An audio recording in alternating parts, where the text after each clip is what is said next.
Hi everyone, and welcome to another episode of The Production House, a CUTV podcast with your host, Kareen Joseph. And today we have a special guest, Brian. So Brian, please introduce yourself to the audience. Hello audience, I am Brian Mann, the Executive Director of Concordia University Television, and I am excited to be here. We're all excited for you to be here. I'm excited too, for you. So, tell us a bit about yourself. Ooh, in what sense? What was your life like before CUTV? Oh, did I have a life before CUTV? I guess I had a life.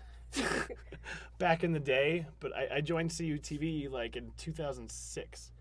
When it was like still in the hall building across the street. It was like on the 7th floor behind the People's Potato.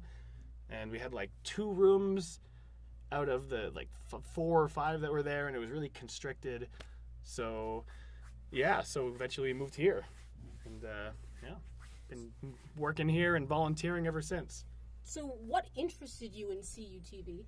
The main thing, I guess, was that I didn't get into the communications program that I applied for from Dawson, because I also did communications there.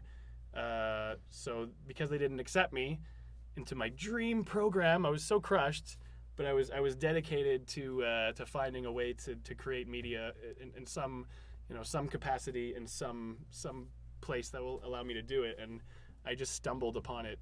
Like, I don't even remember how I stumbled upon it, but as soon as I learned about it, I went straight in, and my first project was with the African Student Association.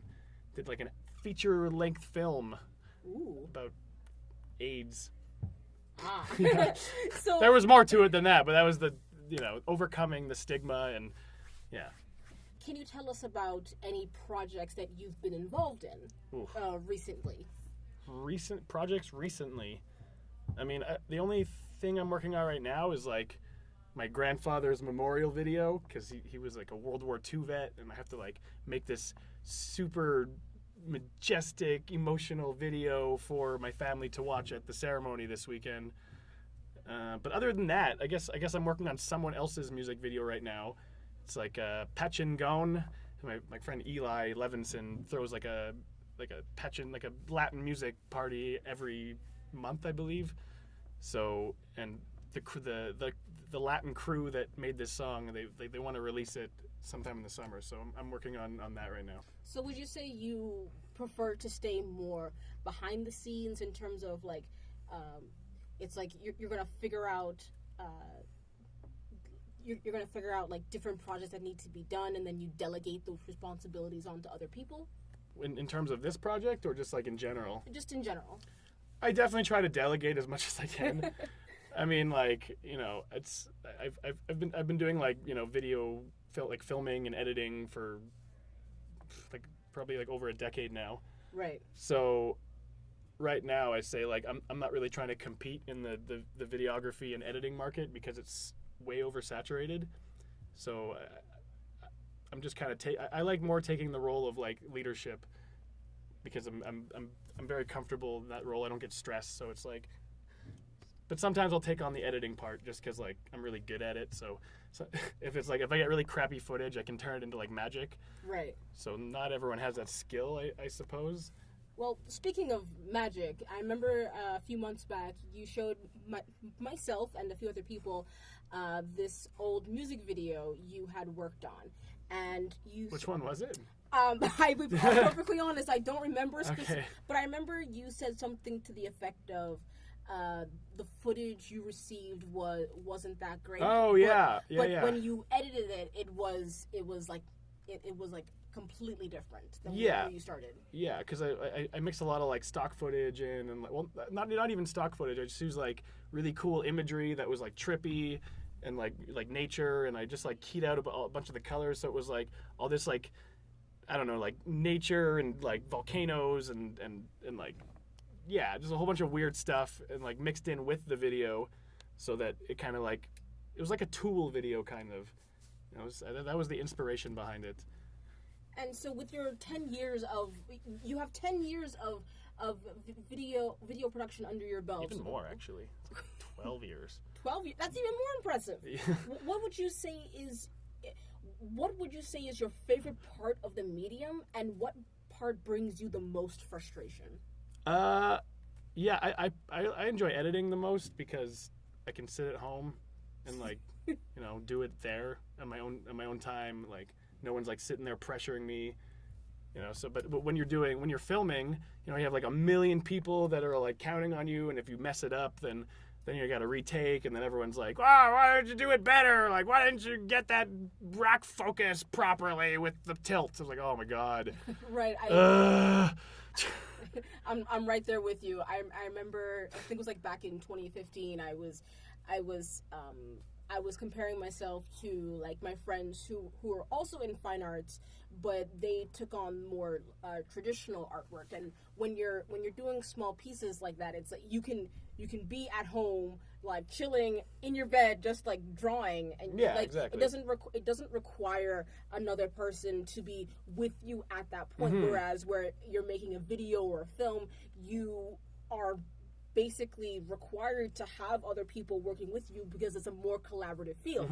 So I totally get that. That's one of the things I love about editing as well is that once you have all the footage, you can just sit down and edit at your own pace. Yeah, but I guess it's also different if you're like filming a movie with your friends versus you're doing something professional with actors or like doing like a contract video or something that you have to like get people that aren't actors, and they mess up all the time.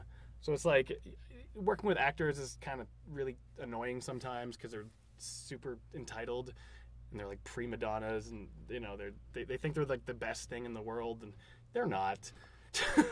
It's like not at all. You're just an actor, buddy. Calm down.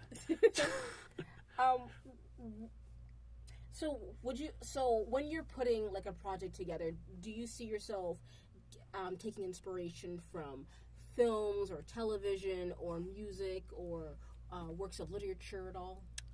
I mean, like not like specifically or like intentionally. I would say that like anyone that's editing anything has interpreted and like kind of has like in the back of their mind a style that they like, and it just kind of just like naturally comes out when you're editing stuff. I would say, yeah. So aside from giving you a job, how has CUTV helped you in your own career? Well, I mean, like, I've only been working here for like 2.5 years or so. Okay. So before that, like I said, I was a volunteer for a long time, and then I left for a while, and then I came back and I was president of the board of directors, and then I left again, and then I came back, and then they hired me as executive director. So I just have a lot of experience in the organization, and I've been here through like many ebbs and flows of success and like temperament and stuff like that. So I would say, even like I volunteered here a bunch. I worked on like a lot of projects. I got to work because of the like CUTV. I got to make like videos for Justin Trudeau, David Suzuki, a bunch of like bands. So like I got to, it helped me to be able to kind of get these contracts and get these cool things to work on because of the volunteer experience. Okay. Yeah. What is one thing you hope to gain or feel like you have gained since joining CUTV? I have gained a plethora of knowledge of like when things mess up. Because sometimes our equipment doesn't work. Like it's not often, but like you have to kind of prepare for the worst. Right. So I guess the one thing I've learned is don't expect anything to go right. Just always expect it to go wrong, and but at least hope for the best. Hope for the best. Yeah, exactly. So I've also had the opportunity here to like because of all the free equipment and because of all the the people that are here and like the community around, like I've been able to do larger scale projects with other people's like our equipment. For example, like the Monhu thing, like I used to do. I ran like it's a program I created within the World Health Organization conference at McGill, and it was like I did it for 8 years, but then I had to stop because I didn't want to be like that creepy old like 30-year-old guy hanging out with 18-year-olds. So, going back, earlier you said that you were here at CUTV and then you left and came back a few times. So So what caused you to keep coming back to CUTV? Well, I initially left in like 2012 because these people got hired, and I didn't get a good feeling from them. Right. And when they got hired, they basically like told me I wasn't able to do the things that I was like doing here for the past 4 years or 5 years or whatever it was. So I'm just like, okay, well, screw this. I'm just gonna go I'm just gonna do my own thing for a bit. And lo and behold, even though in 2012 they did do some great student strike footage and coverage and whatnot, they pretty much like ravaged this whole organization. They got in a fight with the entire school. Like, people are getting arrested. They actually almost dissolved CUTV as a whole because of all the shenanigans that these guys were pulling. And then as soon as they left, I came back. I'm like, all right, cool. There's cool people here. Well, Brian, thank you so much for coming on and doing this interview. I really appreciate it. No problem. Plus, I'm on the clock right now, so I'm just getting ducats while I talk. And for our viewers, if you like this interview and you'd like to hear more, you can hear more at the CUTV YouTube channel. You can also follow us on Facebook and Instagram, and you can also check out the CUTV website. Again, Brian, thank you so much. Thank you for taking the time to be interested in my life.